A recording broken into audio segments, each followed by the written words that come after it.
Hey, what's up, everyone? This is Nate from DMV Access. Tell me who I'm here with, man. Hey, my name is Marc. I'm a hip-hop artist from the D.C. area, and it's a pleasure to be with you. Dude, thanks for being on, man. Thanks for being on. All right, man. Let's just get right into it.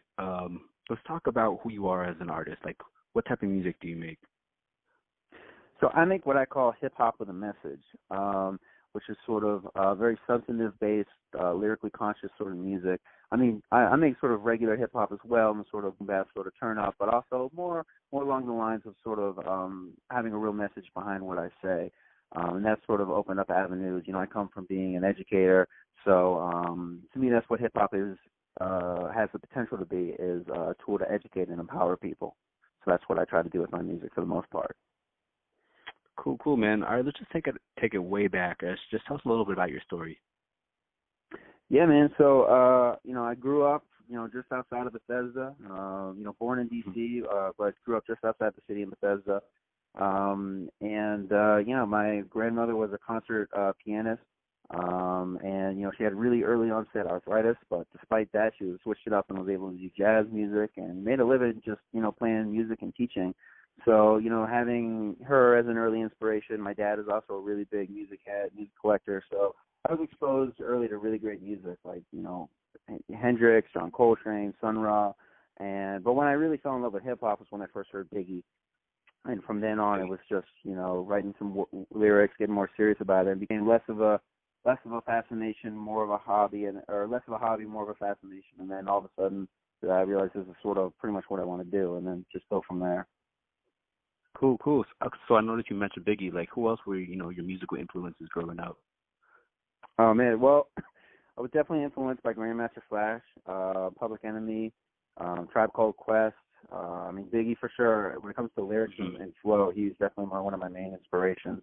But also, NWA, Public Enemy, and then Immortal Technique as well. But honestly, I appreciate all music, all the different subgenres of hip hop. But I'm definitely more of I love the music where there's definitely a message behind it, and it's something that is a song that's bigger than just an artist. It's really about something. Yeah, for sure, man. So, you mentioned a lot of artists, who are pretty much big at like a different time. Like, what do you think about hip hop today? Because it's a lot different than, than when those artists you just mentioned were, like the top guys. So, like, what do you think about the music industry today? Yeah, I'm definitely, for inspiration, definitely a lot of the 90s sort of hip-hop was my thing. And I still listen to a lot of that now. I don't know. Hip-hop is always, it's an evolving art form, so it's something that, is going to change with the times. But I think, there still are some artists out there who are really making timeless music. I don't know. I'm not particularly big into the whole sort of mumble rap scene, I guess you would call it, but I appreciate it, and there are some artists in there who are actually rapping about some real stuff, real, stuff that has a real powerful meaning behind it and a message. So, even though the art form might change up and be a little different than people who grew up in the 90s might like, or people who think what traditional hip-hop is, it all, it doesn't matter, how necessarily what style it is, but more or less how it's used for. So you can still make really great hip-hop out of different styles that are around now. And, but I am more or less around still in the underground scene, the boom bap sort of style. A lot of that stuff you hear on Shade 45. To me, that's like what hip-hop is at its true essence, and that's going to be what it more or less comes back to at some point. Cool, man. That's a good way to look at it. Hey, man, so let's just talk about, what you've done so far. I know you have a song out called 1915, so we're going to talk about that. But just what have you done since you really started getting into music? Do you have any mixtapes out, any projects that you could talk about? Yeah, I just released a full-length album called Fresh Air in January. It's a 10-track album. And that album was mixed and mastered by Keanu Nanate over at District Sound Lab, and it was Grammy nominated. And it was executive produced by Godfather, who's a really dope producer from the DC area. And that song, that album has a lot of, it has pretty much something for everyone on there. It's got some sort of, got some, songs that you can turn up to, some songs that are very message based, some songs that are really talking about bringing hip hop back to its roots. It's got a lot of different flows and styles, and couple different really dope artists on there who are featured as well.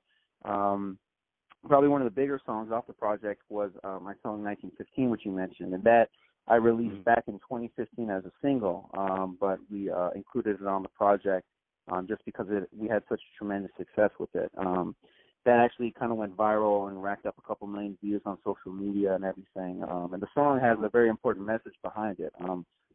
So I'm part Armenian and part Greek as well, and Armenians and Greeks survived the genocide by the Ottoman Empire in 1915, hence the song's title. And about 1.5 million Armenians, about 800,000 Greeks, and a whole bunch of Syrians, and other, other indigenous people were killed at the hands of the Ottoman Empires, which is now modern-day Turkey. And to this day, they actually deny it. So they teach a false history in their curricula to their citizens. They edit the internet. You can't go on Google and look up what the Armenian genocide is in Turkey. They jail protesters, jail journalists talking about it. So it really is something that they haven't acknowledged and are really kind of covering up. Other big nations have acknowledged it, like France, Germany, Brazil, the U.S. actually last year. The U.S. House and Senate passed a resolution about it. But me growing up, I always knew about this, and with my grandfather surviving, I knew this was an important story to tell. And the message behind that is basically that if one genocide, happens, if one crime against humanity happens and is allowed to happen without being checked, that leads to more. And that's sort of more or less what the song is about, and sort of ending the cycle of genocide. So that's been, once that was released, and it sort of went a little bit viral, we were able to get it into multiple high school and college curricula and present it. And I've also been blessed with the opportunity to perform it at the Armenian Genocide commemorations, which take place just about every year outside the White House. I did that in Times Square, and the big one out in L.A. at the March for Justice. Oh, wow. And this is 1915 is on Fresh Air, right? Yes, yeah, that's on Fresh Air as well. Nice. How many tracks are on Fresh Air? It's a 10-track album. 10 tracks. Okay, cool. How can we check it out? Where is it on YouTube or? Yeah, no, it's on all platforms. It's on Spotify, Apple Music, Bandcamp as well. Cool. YouTube. We have also music videos for a lot of the records off the project. We got some for Back to Hip Hop, Got a Dream. These are all some of the major singles off the project. We got music videos for just about all of them. I hope you check it out and speaks to y'all. Yeah, for sure. We have to make sure to post that into the article too. When we post out this interview, we'll post it with the link, so everyone can check that out. Yeah, I'd be happy to send you all the different links, man, for sure. Oh, for sure. Send it right after the interview. We'll make sure it's cool. all in. Cool. I mean, so what's next for you right now?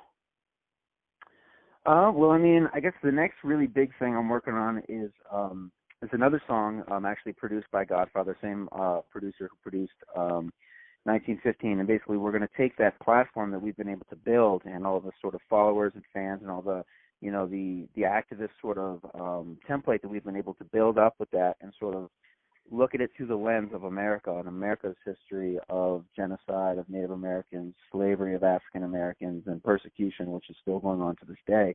Because that's one of the things that, with 1915 was it's a very relevant song because history repeats itself. And that's one of the things that a lot of people are not really understanding and thinking this is so long ago. It's no, it's still going on. The cycle is continuing. So that America is a good example of a country that hasn't really, just like Turkey, hasn't really reckoned with its past and acknowledged, what it's had its hands in and made that right. And it's still continuing to this day.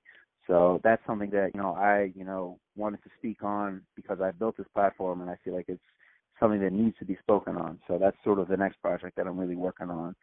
That'll be coming out shortly. I mean, I've been working on it for the past year, but with everything going on now, we really want to expedite it just because it is such a relevant message and get it out there for the people. Yeah, for sure.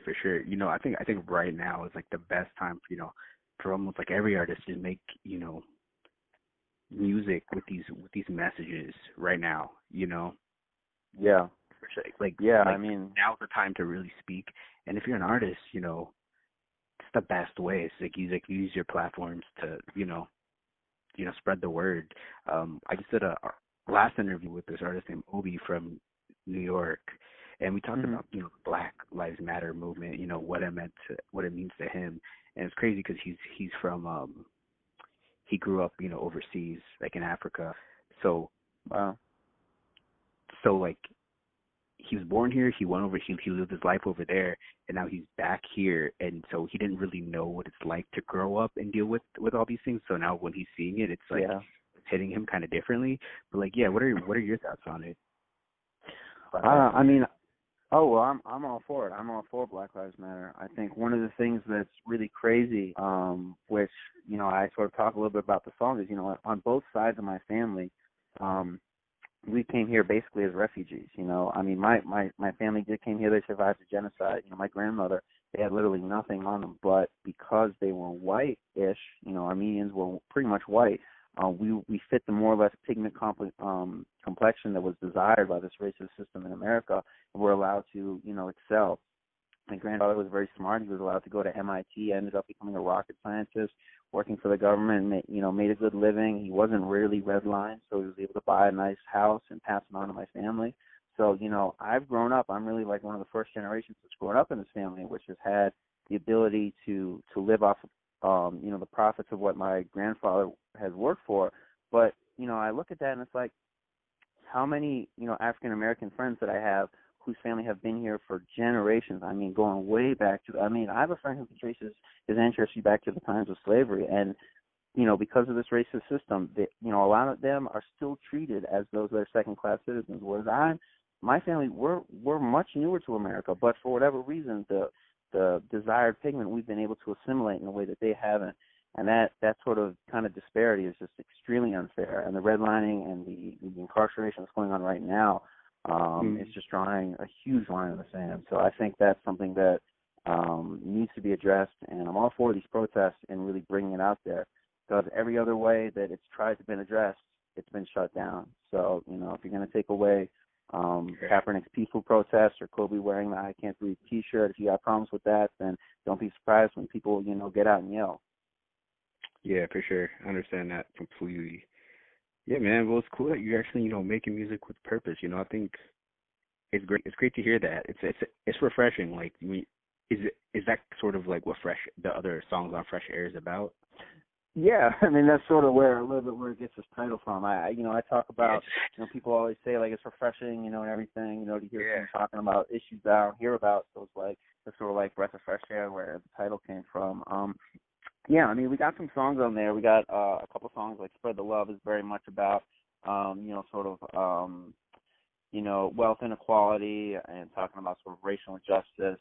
But we've got some other songs that are sort of talking about hip hop, a little bit more like talking about hip hop's golden age and things like that. But, we also have a song on there, very powerful song called Just Kids, which is talking about drug abuse and things like that. So it's an album which has got a lot of different topics on it, a lot of different styles. That's awesome, man. That's awesome. And man, before we wrap it up, anything you want to say to all your fans? Well, thank you guys, for rocking with me. Appreciate it. And new music is going to be on the way very shortly. Dear America video. We also did a submission for the song I just mentioned, Just Kids, at the NPR Tiny Desk contest. So we'll have a video for that coming out. Yeah, definitely some new music and more tunes, and just stay safe out there and keep your head up. All right, man. I appreciate it, man. Thanks for doing the interview with us.